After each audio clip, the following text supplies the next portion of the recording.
All right, welcome back. You know, the average American household expects to spend nearly $900 on back-to-school shopping this year.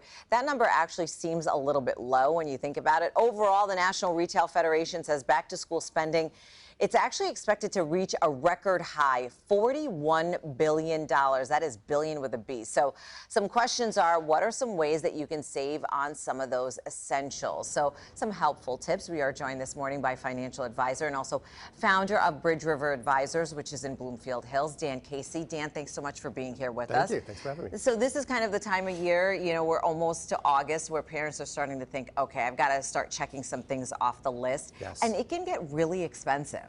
Yes, especially when I've noticed too, when I take my kids to Target or wherever you buy your supplies, you know, and they just start putting stuff in. Always a bad idea. Always a bad idea. And you get caught up in the excitement because they're excited, right? So they're just throwing stuff in, and yeah, you can walk away and you can easily see how you can get to $900 a household, right, to buy all these supplies. So it's crazy. And if you take them with you, the list just gets longer and longer. Yes. So I try to avoid doing that as much as possible. Yeah. So what are some ways that parents can save specifically when we're talking about that list of school supplies? Yeah, so what we used to do is we try to make kind of a game out of it, but we would give them a budget. So we kind of let them figure out, you know, so do they want this new backpack like we were discussing? Well, that's going to take, you know, a lot of the budget.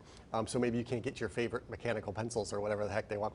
So it would be fun. And we could say, well, you know, I bet you at the dollar store we could get the paper for a lot. So maybe we can get the backpack. So we kind of let them try to make the decision of how to spend that money. And then are there some alternatives to those traditional school supplies that we, you know, need every single year? Yeah, so probably, again, like garage sales, dollar store, things like that.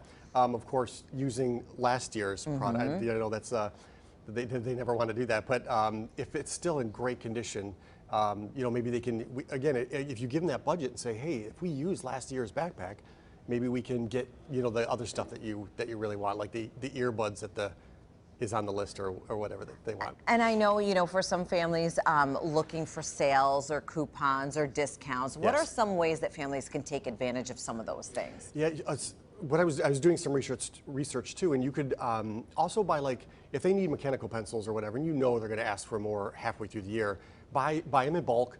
Only give them, you know, what they need for that part, and then that way you've already got them and you don't have to go back to the store.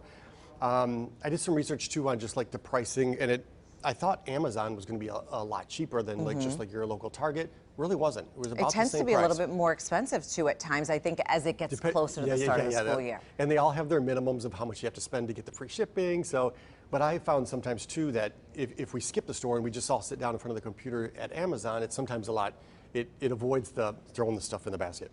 And you mentioned, though, as you all sit in front of the computer. So I think one of the biggest questions is, how do you kind of involve your kids and get them, you know, in there to participate without actually blowing the budget? Yes, and that's just back to, I think, giving them a budget, letting them make the decision. They're in control, and then they start to say, oh wow, I can, you know, get my favorite supplies if I skip on this or skip on that, or.